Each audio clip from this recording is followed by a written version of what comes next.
Hello, bonsoir, and welcome to the Get French Football News Show.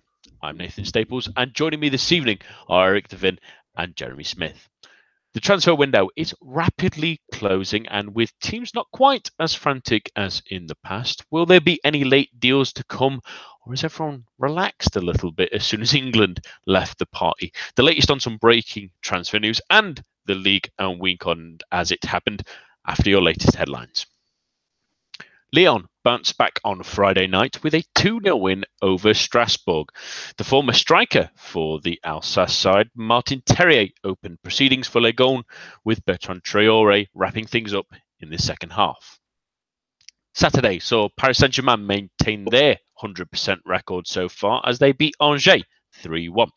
The returning Edinson Cavani, Kylian Mbappe and Neymar all got on the score sheet for the champions, who already sit top of the tree. However, they have new neighbours in Dijon, who thrashed Patrick Vieira's Nice 4-0 away from home. 2 goals and an assist on a dream debut for Jules Keita helped the mustard side join PSG at the summit of Ligue. Elsewhere, Amiens halted Reims' recent run abruptly, certainly almost as abruptly as I put it myself, with a 4-1 victory.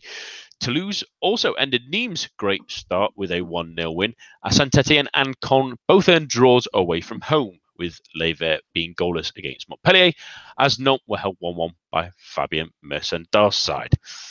Sunday saw Lille get a great win 3-0 at home to Guingamp. An attacking first 10 minutes saw Zeka and Bamba score, with the second also coming from Bamba, with Kerbrat sent off in the final closing moments.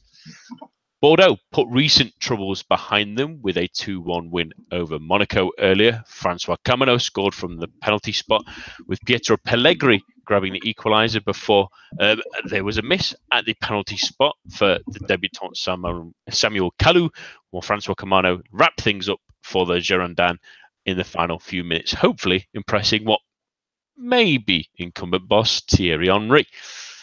And finally, this evening, Marseille battled back from 2-0 down to draw 2-2 with Rennes. In the first half, goals from Bourigeaud from the spot and Ismail Assar just before half-time were cancelled out by goals from Sanson and also from the own goal. Very late on, at least anyway, they had the chance as well to try and win things, but it ended 2-2. And that's all for your latest news. Head on over to our website at our www.getfootballnewsfrance.com and follow us on Twitter at GFFN. We start this week with news at the Mahmoud Al-Antique, where there was quite an interesting game today, but we're going to start with the managerial news first, with Thierry Henry seemingly an imminent appointment. Eric, it looked like there was going to be possibly even a press conference on Wednesday as early as last night, really, but there seems to be disagreements now between the two parties, according to RMC earlier this evening.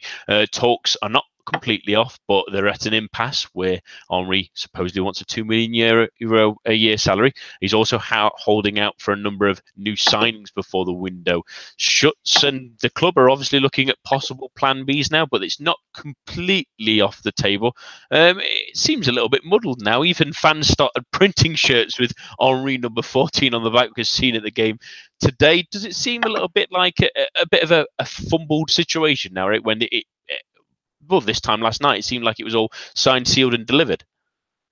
Yeah, it's frustrating to see. I think that Henry is a manager who, doesn't have any experience leading a club on his own. But I think that obviously he's well respected in France, given his time at Monaco, and I think that people are aware of his accomplishments with Roberto Martinez this summer. I think he deserves a chance, but I can see why he has some trepidation. Obviously, and Jez can attest to this as well, perhaps better than most, Poyet, his predecessor or presumptive predecessor, certainly has a lot of issues in terms of his temperament. But the way the club have gone about their summer business, considering the money that they have on hand, and yes, I know the construction of the Matmut is an issue, is a lingering issue, given that it's a fairly new development, and the club are still working on the finances behind that. But the fact that they would sell a player like Laborde, sell a player like Malcolm, and not really bring in a whole lot. I know that Samuel, I believe is his first name, Kalou, the young winger they signed from Ghent, has had a good start to the season. He looks like a really smart buy. But at the same time, I think Bordeaux's ambitions, given their financial dealings this summer, seem very at odds with a club that someone of Henry's pedigree might want to be involved with. Now, I know funds are limited. It's Ligue 1. We know this isn't the Premier League. There's not tens of millions of dollars to be had. But that said, if you look at the sale of Laborde and moreover the sale of Malcolm, the fact that Bordeaux aren't more willing to spend this summer is a really frustrating development. I think the squad still needs reinforcements. I think particularly with Sabali out, there was very little rotation. The side that played earlier today versus the side that had played on Thursday, and if Bordeaux, they're in a decent position to do progress into the group stage of the Europa League. Sorry. I wonder if the squad has the depth to compete on two fronts.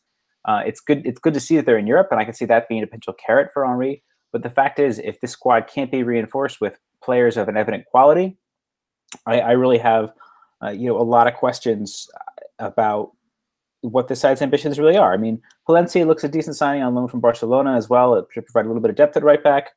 But we haven't seen anything from Thomas Bashik yet.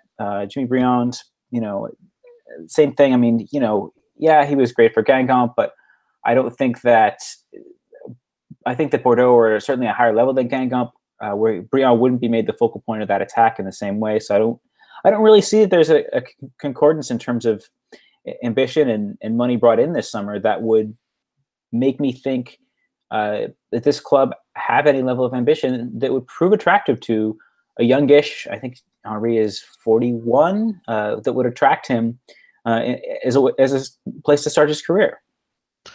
And it's an interesting one, really, Jez, because I want to also take it from the club's point of view. I mean, there's obviously Henry clearly wants the right kind of squad, which is an important focal point of why he's not quite signed on the dotted line yet. But he's also asking for €2 million a year, reportedly. I don't know if that's coming from the club themselves, but that, if you work it out, is about 38 grand a week, which is not peanuts really for any club. Never mind a Ligue 1 side that is trying to build, I suppose, a playing squad as well. And if he wants that as well as players, he's kind of got to sacrifice a little bit to get one of them, it seems, whether he gets the salary or whether he gets the players that he wants to bring in. Is he maybe asking a little bit too much from this ownership group that they might not be able to offer?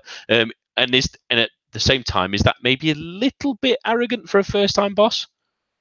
I think it is a little bit, yeah. I agree with what Eric says about the sort of frustrations kind of in one direction, that for whatever reason Bordeaux don't necessarily, either they don't have the money to spend or they're not willing to spend it. And it's certainly complicated by the fact that it seems like any major decision that needs to be made at the club at the moment needs to be made by two completely distinct sort of owners or management setups, which really doesn't help anything. But yeah, the fact is that Thierry Henry is a newcomer to management. Irrespective of the fact that he's got 120 odd caps, that he's France's all-time leading scorer or whatever, he is a new coach. And I thought it was quite welcome when Leckie reported yesterday that he's basically said that money's, in terms of salary, isn't an issue. He's only really concerned with transfer funds. And it's a little bit disappointing to see his wage demands. It's not like he necessarily needs it. And you'd have thought, as a first-time coach wanting to make his way, wanting to make a name for himself, that wouldn't necessarily be a priority for him.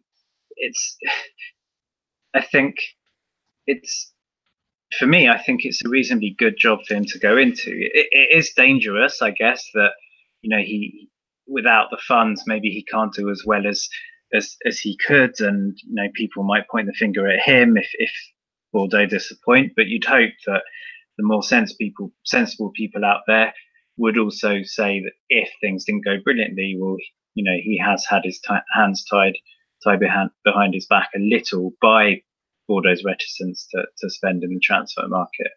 So I can see why he he'd be a little bit nervous to go there. But again, it's a good chance for him. He'll have so much goodwill, certainly within Bordeaux and within the fan base, but I think around the whole of France as well. Although, if you come to talk about Vieira later, you can see how fickle it could be. It worries me a little. My worry with him always was the sort of the ego and the arrogance, and if he's demanding huge salary, the transfer funds, fair enough. I think he's right to sort of push on that, but possibly give way at some point. The salary thing is a little bit worrying, because it does suggest maybe he's not quite prepared to rein the ego in for this role, and then you start wondering, is he the right person for it? And so, just as much as I could understand why he might be questioning Bordeaux, his actions could also lead to Bordeaux wondering, is he really the right man for the job? It's quite interesting. But certainly, I think if it falls through, Bordeaux will come off looking worse than he will. Which is the frustrating thing. I mean, a lot of people mentioned when he left the Sky job that he was maybe giving a lot of money off the table, but it sounds like he wants to recoup plenty of that if he can, at least anyway, at the moment. On to things on the field now, really, and it was a good game today. Bordeaux really showed a little bit more than they have done in the last couple of games, counter-attacked well. We'll get on to Monaco in a moment, and they were pretty bad and maybe start to worry about themselves. But on the pitch, Eric, at least they're starting to put things right. In fairness, the midweek game was a little bit of a damp squib, and obviously losing Koundé to a late red card was a frustration as well. But getting a victory here, maybe an unexpected one against Monaco when they are in mid-crisis, you might say, really is a positive. With even if a new manager is on the horizon or not, at least they're starting to get things right on the football field again. Yeah, I think this is the thing. I understand the frustrations of Bordeaux's parsimony, but the other side of that coin is there's a lot to be really excited about this team. You mentioned Jules Koundé. I think he's got really bright future as a center back. I think that Kalou, again, looks a really, really solid signing coming in from Kent.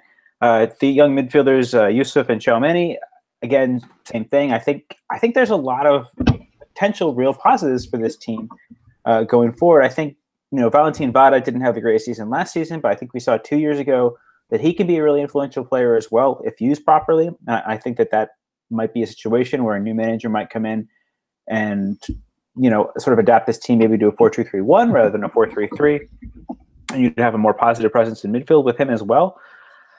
So yeah, it's good to get that first win under the belt. Francois Kamano, 2 goals. I think he's been hugely influential this season, much to people's surprise. I think he was an interesting prospect at Bastia, but now with the loss of Malcolm, I think he's really embraced becoming the focal point of this team's attack, and there's more to be seen from him as well.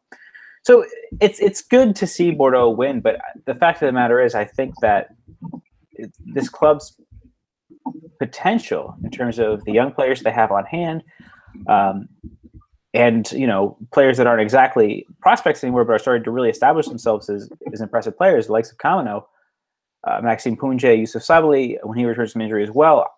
There's so much potential for this side, and that win will take the pressure off. They're still alive in Europe, but yeah, it's got to change. Something has to change quickly and positively for this team to really reach the potential that they currently have.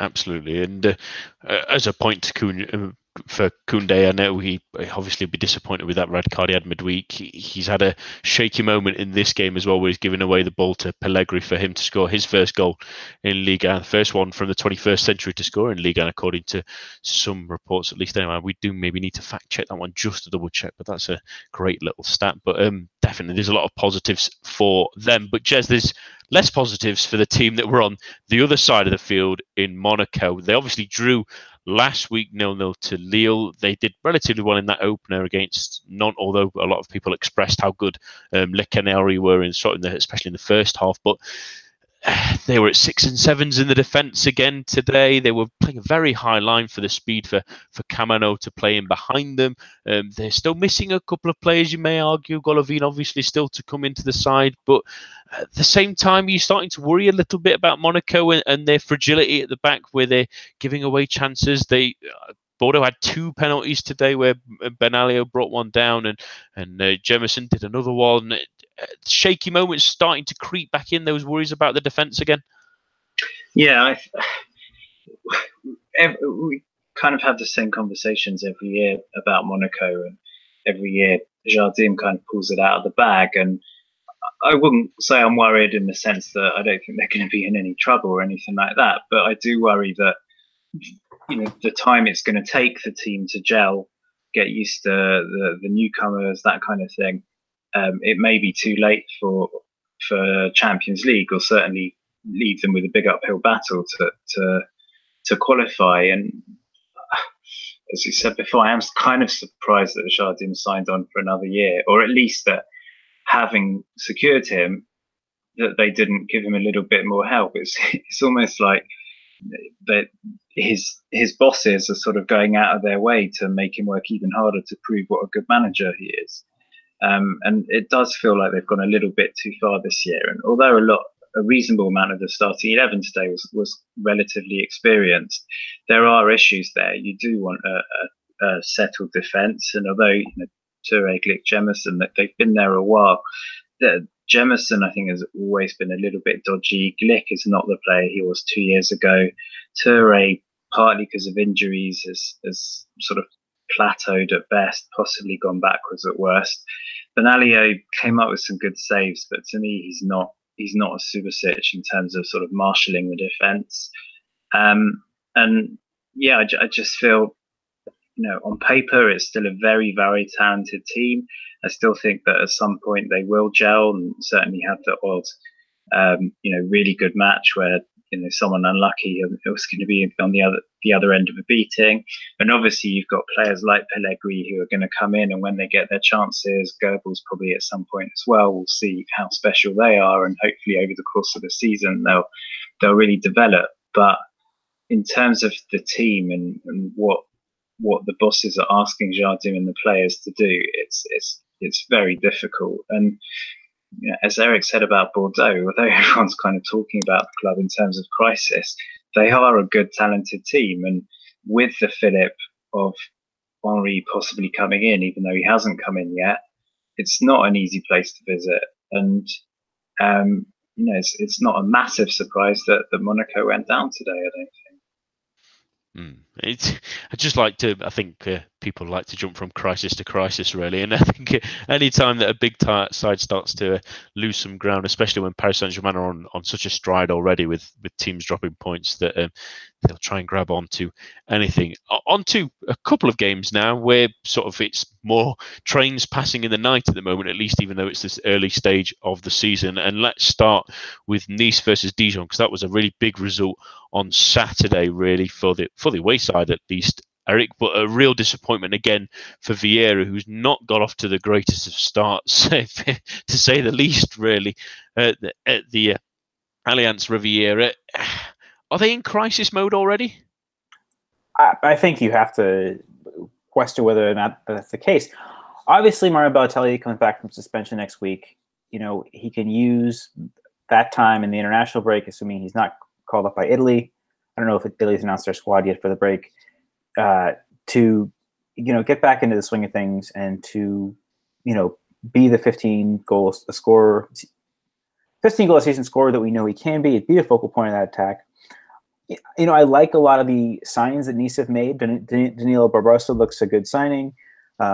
Christophe Arel, I think, was solid last year as well. Maulida from Lyon has a lot to go. But, I mean, where is Nice's striker? We had Ganago come off the bench last week to score. He's not even in the 18. I don't know if that was injury. I didn't catch, but I think that Le Bion's hurt as well. I mean, Nice are really shooting themselves in the foot by not having a contingency plan of an actual striker beyond Mario Balotelli. Now, Balotelli is a talented player. I don't doubt that he'll be a consistent scoring factor for Nice. The fact is, this team is not prepared for this season, given the money they've taken in from the sales of the likes of Seri and Playa in this offseason. They haven't brought in replacements. Balotelli is going to be hurt. He's going to miss matches with suspension. That's the nature of his play. You take the good with the bad with what he contributes, and to play 3 matches without him, I think is the results they've had are understandable. But that being said, I don't think that Patrick Vieira is in a very good place for this team right now. I think that he seems unsure of his best 11. He seems unsure of what formation to use. He had Adrien Tamez starting nominally as a right back yesterday. Tamez is a fantastic, number 6, number 8, defensively oriented midfielder. You're playing him at right back when you have the young Patrick Berner, who's supposed to be a highly tipped talent available on the bench. Perhaps he's worried about Frederick Samaritano. I mean, no offense, but that doesn't seem to make a lot of sense why you wouldn't play an orthodox right back in that spot. William Cyprien was on record as saying that he's not really sure what's going on here, why the team is being played in this way. He's switching around the roles of Danilo and Cyprien in midfield. He's playing Luis Malou wide in the right. He's playing him as an interior midfielder. There doesn't seem to be any sort of consistency with this side. Johan Cardinal was poor yesterday. Again, there's another thing. Cardinal's back in the 11. Has Benitez done anything wrong to warrant being dropped? I don't think so. I think the Cardinal is an extremely unreliable keeper. He can be fantastic at times, but I don't think he's of the consistency and the ability that Nice need to be back to where they were 2 seasons ago. And I think that this just really looks a mess right now. My hope is that, I like the players on Nice. I like the fact that they endeavor to play with the ball and to be creative. But the fact of the matter is that, Dijon under Olivier Delio, we'll get to them, have been fantastic. At least very exciting to watch. They're very dangerous on the counter. But there are a lot of teams in Liga that play with this sort of nous organization. Strasbourg, Amiens, maybe less so Caen this season, but there are going to be a lot of teams that can see they can get at Nice in this way.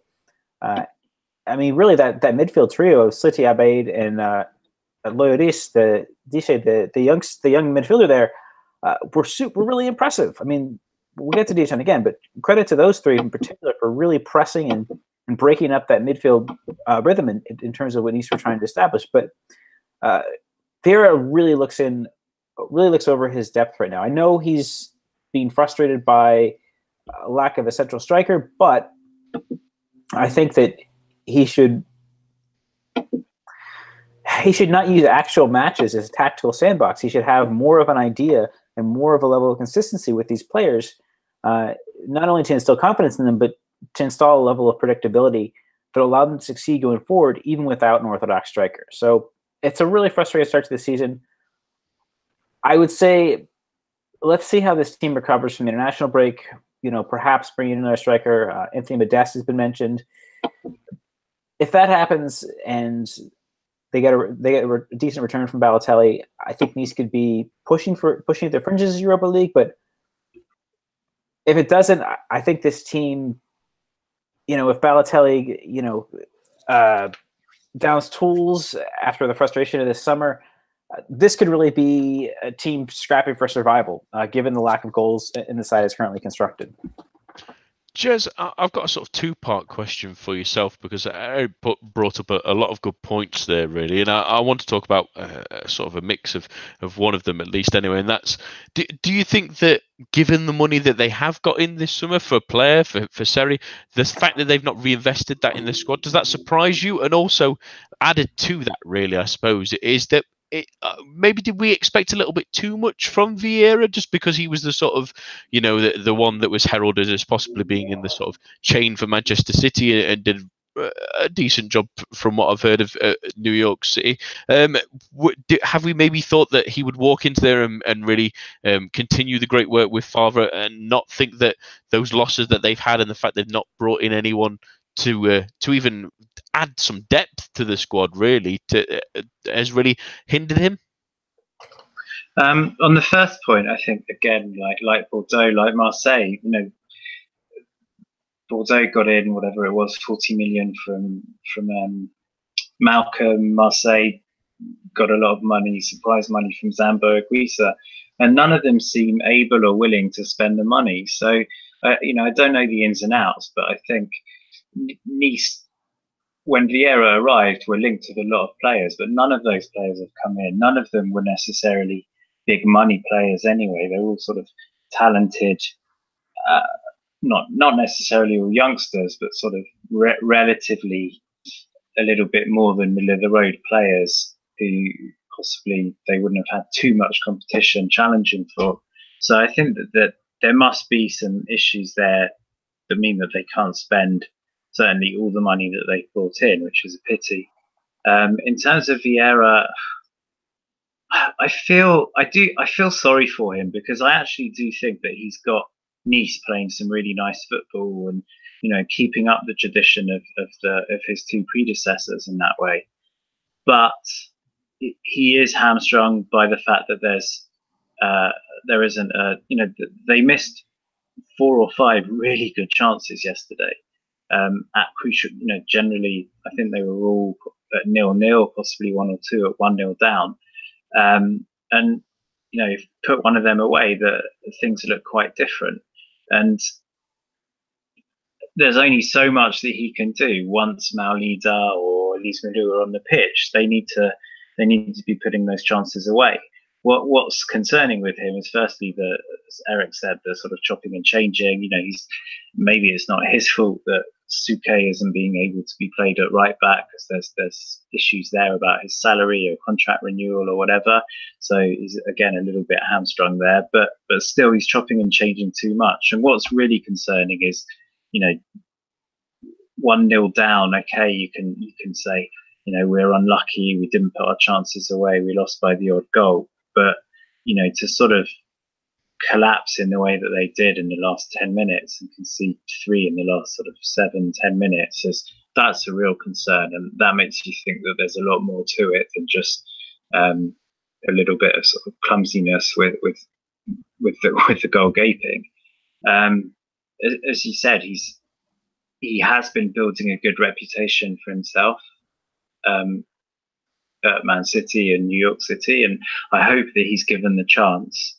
I'm not going to say the start doesn't bode well. It has only been 3 matches, but it is concerning the way that this match finished. And on paper, the 3 teams they've played have not been the kind of top teams that you'd expect them to struggle against. If they'd had, I don't know, we might touch on them later, but if they'd had Gangong's first 3 matches, you'd say fair enough. It's a tough introduction to Ligue 1, but he probably couldn't have handpicked what looked like a more gentle beginning. And there's definitely concerns there. I still think that he could come good, but he's not being helped by what's going on at Nice. But at the same time, I'm not sure he's entirely helping himself. I think, at the very least, just say, this is my 11. Even Cardinal, I agree that it's strange that he's dropped Benitez for Cardinal, but just say, this is my 11, this is my formation. Until we've got a few points on the board, let's just concentrate on that. And maybe chopping and changing isn't doing himself or the team any favours. But on to the team that obviously won in this one, Eric, and terrific again for Dijon. That's their 3rd win so far this season. 2 away from home when they were the worst away side in Ligue 1 last season, which must feel like a weight off their shoulders, really. Olivier Delalio playing some terrific, entertaining football. We banged that drum a lot last season, but we'll bang it again this season because they're joint top. They're only on goals scored behind Paris Saint-Germain. They have the same goal difference, but PSG scored 9. They've only scored 8, but they've conceded 1 less, which is a nice plus for them. But one thing I wanted to talk about, really, obviously we know how good they are to watch, and we do recommend, if you do have a TV screen and Dijon are playing, do keep your eyes peeled. But have they got another really exciting attacking player in Jules Kaito, who's obviously created one, scored the final 2 as well? Have they got another one to add to the list of all these exciting players with with Kwon and Sleety and others. Another one? Okay. I like to see how Keita pans out. I mean, this is a player who's been out of football. He was with Bash's Academy. He has experience with Guinea's under 20 team, I believe, in the 2015 World Cup. There's not a lot on him. I was, trying to trawl through a few resources that we have to find video clips of him, and there wasn't really a whole lot. He's certainly pacey. He's certainly direct. I think that he's a great fit for Dalio's style. So in that regard, yes, I think that he's certainly one for the future. But also the faith that Dalio is placing in Enzo Lloris. I may be butchering his last name, unfortunately. I don't know if Jazz, you have any better idea on that, being a more French speaker than I am. Yeah, Loaudis, I don't know. Do you say Enzo? I'm guessing Italian first name. Anyway, I think that it's the faith that Dalio is placing. Again, Valentin Rosier, who's had a great start to the season as well. Naif Aguerd, the center back that came in and scored a goal today. Runarsson looks, a great pickup at goalkeeper. So Dijon have done really well. I think that they brought these players in early. They're ready to go from the off. And Laodice is 17 or 18. I can't remember. I know he's very young.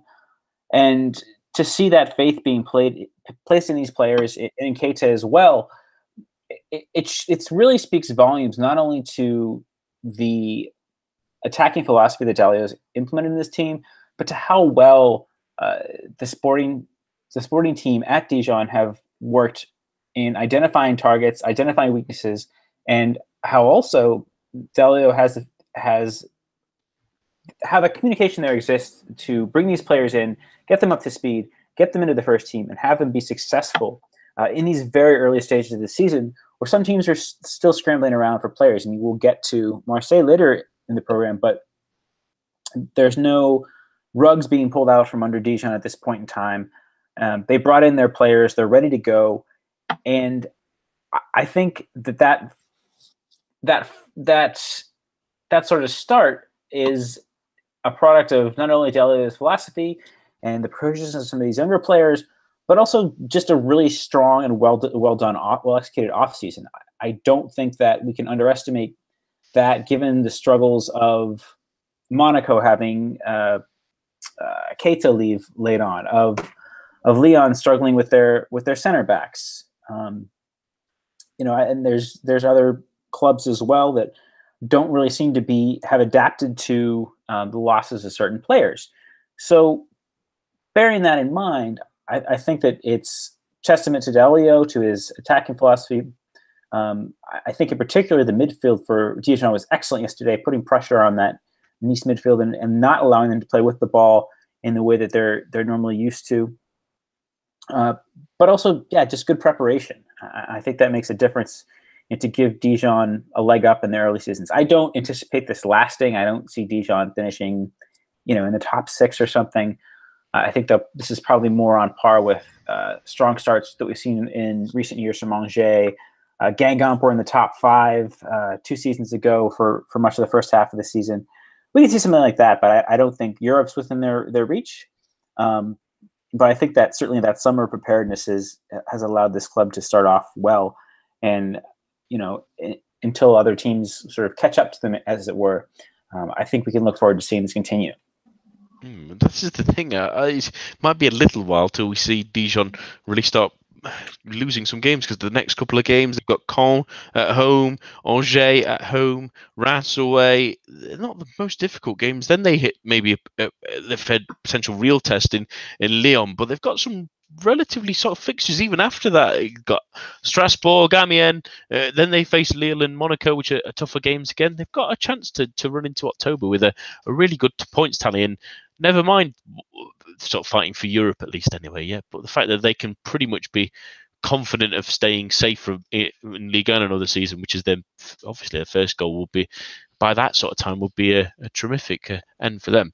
On to 2 more trains passing in the middle of the night, as we mentioned, as Guingamp lost 3-0 to Lille, and that's left them bottom of the table, linked with Kumbuare obviously signing a new contract earlier in the week. Jez, it's a frustrating one again for them. They were pretty awful, in all honesty, although Lille sort of blasted them in the first couple of hours, first couple of minutes. Sorry, it's a frustrating one. Is there worries ahead now for this team? They can't stop conceding goals. They're struggling to create, even though they're keeping Kumbuare, who's obviously a very talented manager. Is there worries of where these goals are going to come from this season for them?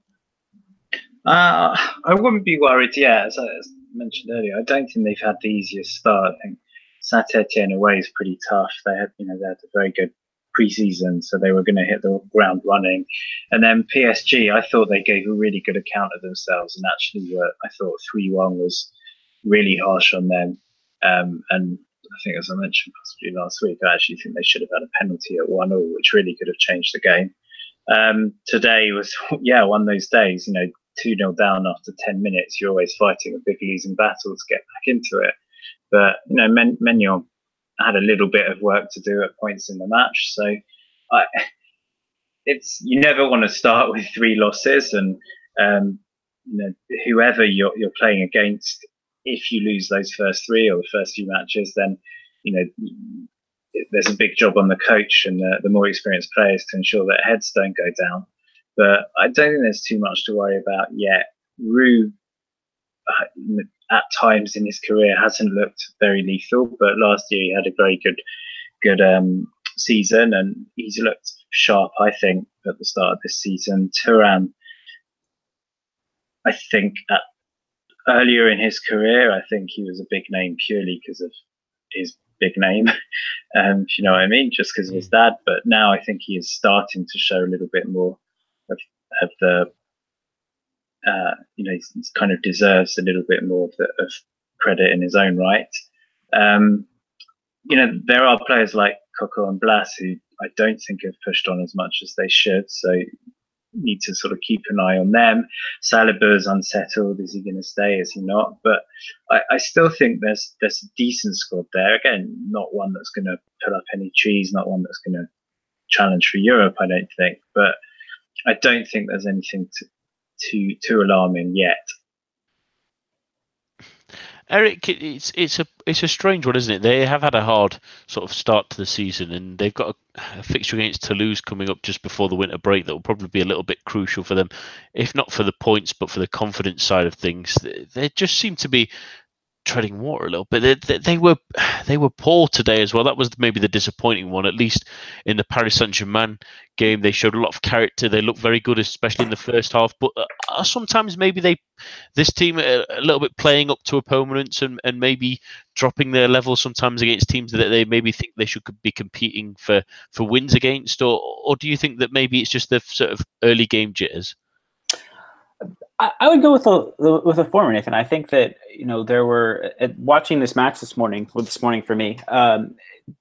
They had a post-match interview with Etienne Dito, and he said for him it's perplexing, it's frustrating that Guingamp can play with the verve that they showed in those first 2 matches to nearly get a result against PSG, to play well against Saint-Etienne, and then against a Lille side that, have started the season well. I mean, that's a team that should catch the eye, that Guingamp should be wary of.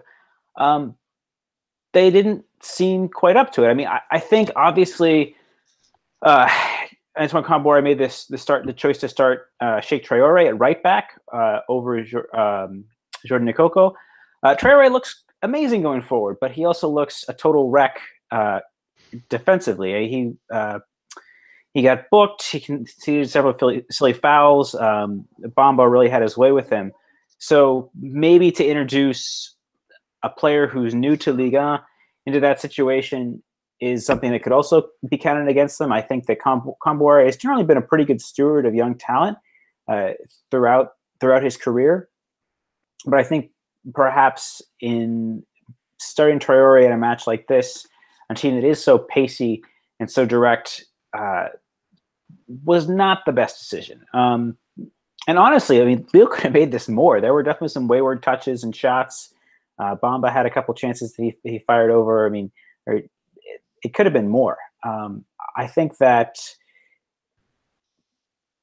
this may be a bit of a case of hubris in this particular match for Guingamp, that they felt that Lille are still at or below their level. But I think that on the evidence of these first 3 matches, that's far from being the case. Nicolas Pepe has been one of the brightest, best players of the season so far of any club in Ligue. And I think that the dynamism with which that team is playing is really tremendous. I think that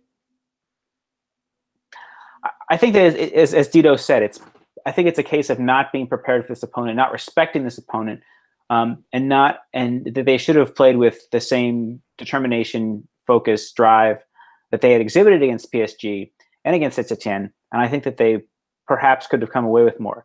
Even after Lille had scored those first 2 early goals, there were certainly chances, particularly from set pieces for Guingamp. They didn't quite have the resolve to put those chances away.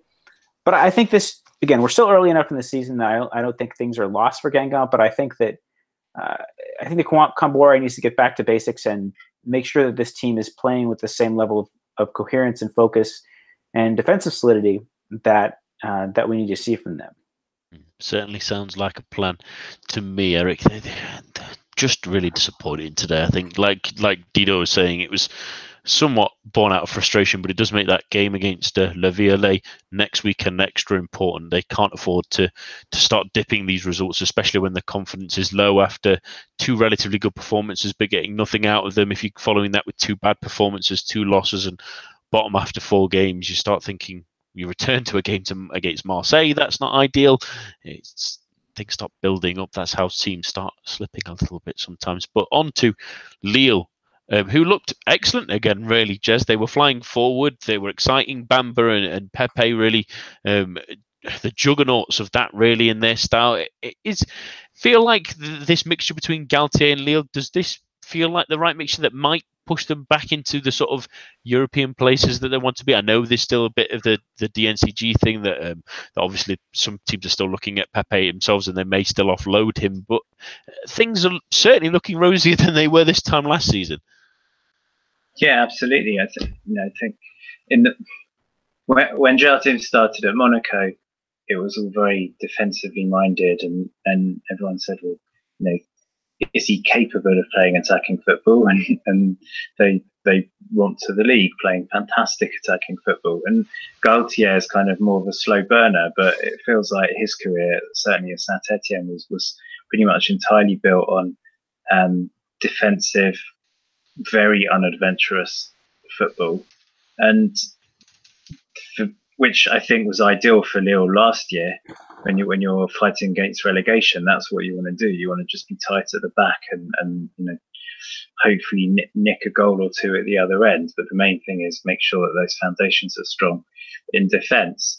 And then this summer, it looked like they were sort of focusing more on the attack, which to me was a little bit strange, because I'd have thought with Galtier you'd go all in on defence. And it was, Pepe last year really coming of age, and then Bamba doing brilliantly at Saint-Etienne. I thought, are they going to go backwards or be wasted in a Galtier team? But what he's done is absolutely fantastic. And I was always impressed with him as a defensive coach, but certainly when I stepped for him as a coach full stop, I know it's only 3 matches in, but it's really grown because he's really unleashed them. And in Pepe and Bamba, they do have a couple of special players there, but still, that it takes the coach to get the best out of them, to allow them to express themselves, and so far so good. It's been fantastic to watch, and they're playing. It couldn't be more marked from this time last year under supposedly the greatest attacking-minded coach in history, according to some. The team that completely shackled, nervous, bereft of confidence, and under Galtier, they all look like they're having a great time, and amazingly fast transitions, which is what Bielsa made his name doing, but actually Galtier's doing it with this Lille team much better, and long may it continue. It's nice to see them starting to battle a bit more. That's what we like to see, isn't it? And Eric, I wanted to get your thoughts quickly on it, obviously, because you watched the game. It's the one positive I keep seeing about Ligue this season is that they're just much better to watch, especially with these attacking players. It would be a shame if Pepe does leave, at least on the field level. I know how important it may be off the field, but they are so much more exciting to watch, aren't they? Yeah, and the thing I want to highlight here too is Yassine Benzia missed out because of injury today, so Jonathan Akone came in. Benzia did not play today, but I think that his play makes his team even more exciting. I think they were great today, but Benzia, coming from Lyon, I think he was misused as a striker or a second striker, but playing as sort of an attacking midfielder, more of a creative player, being able to pull those strings in midfield.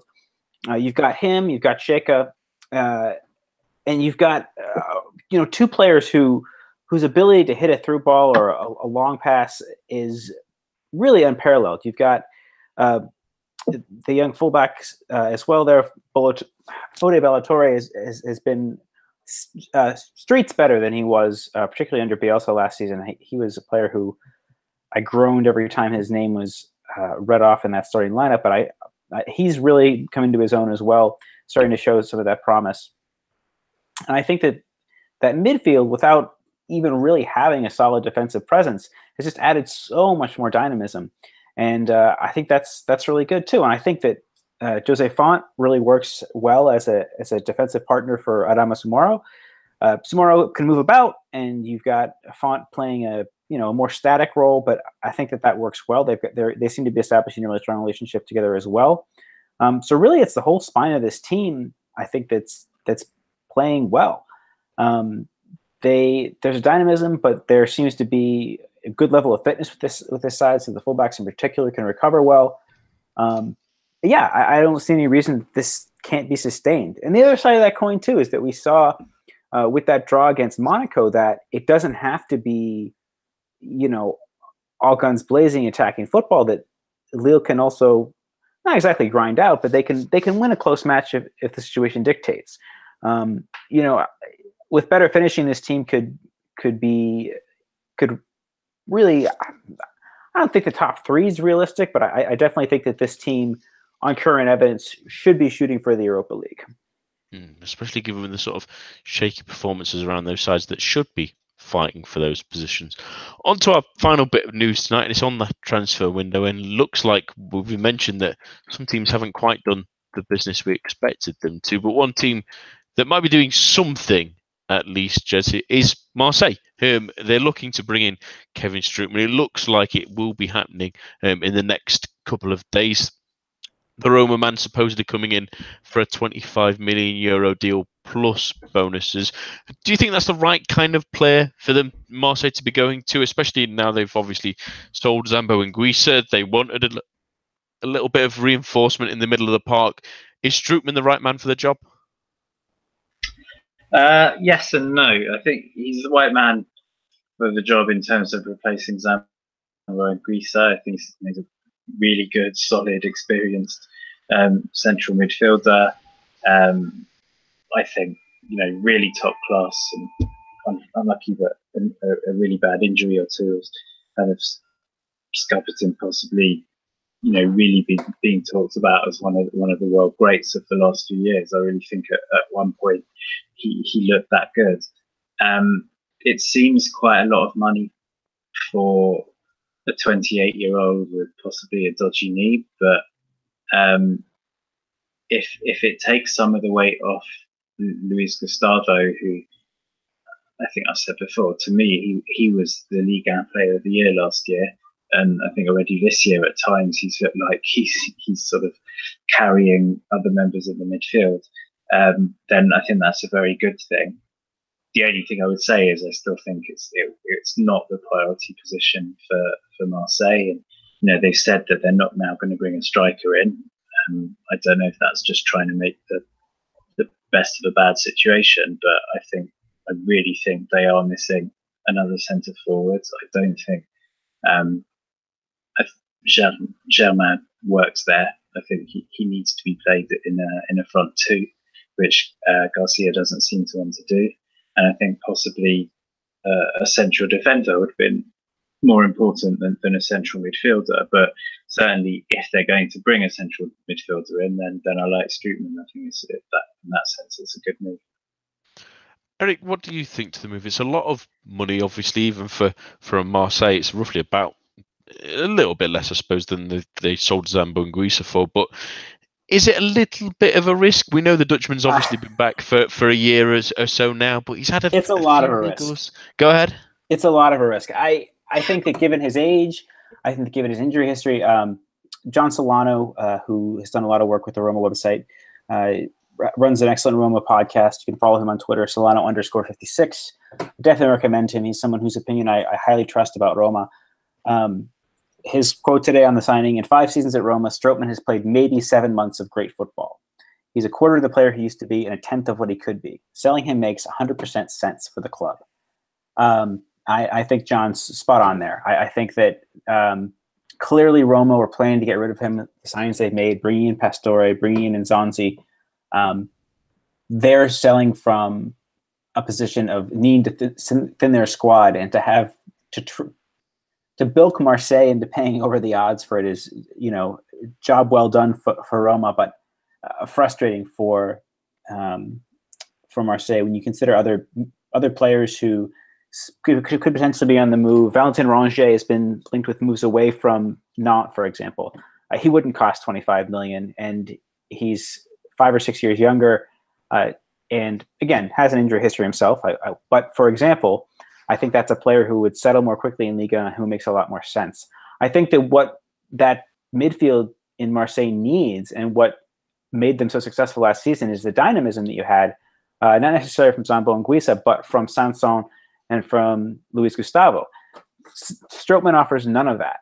He's a slower player. I know Gustavo is not the quickest himself, but if you're going to partner him with Gustavo and play Sanson in a more advanced role, I have serious questions about the defensive solidity of that midfield, particularly if you talk about teams in Ligue 1 that want to play on the counter. You look at a Dijon, you look at a Nîmes, you even look at a Lyon, teams that are very pace oriented. I think Marseille could really get torn apart if that's a defensive midfield duo with which they want to move forward. I think this is frankly a terrible signing for Marseille. It's a tough one, isn't it? I just feel like, and I know obviously that it will be the thing that comes into everyone's mind who don't watch Roma or Italian football every week, which is he was linked to Manchester United. He looked like a fabulous player, but there was obviously clearly a lot of injury worries that really impacted him. Really, it must have been incredibly frustrating for him, just on the crest of a wave when he was sort of bossing things in that midfield, and then all of that to be taken away for it. But that hope is always what kills you. We see it with numerous players in Ligue 1. Really, we see it with teams always giving Johan Gorkov a second chance for a long while. Same with Clement Grenier, although it's nice to see him slowly get it back. Hatem Ben Arfa. France is full of Mario Balotelli. It's full of these sort of second chance stories where we're always hoping that the final glory will sort of bear out. And Kevin Strootman just feels like maybe one of those again. Not necessarily that he will turn into that player, but Marseille are paying that money and taking that chance because he has the potential to do it. Is it the right club? Maybe. Is it the right time for him to move? Absolutely. Is there still a chance there's someone in there if he can sort of regain the form, maybe in a slightly different position in a different league?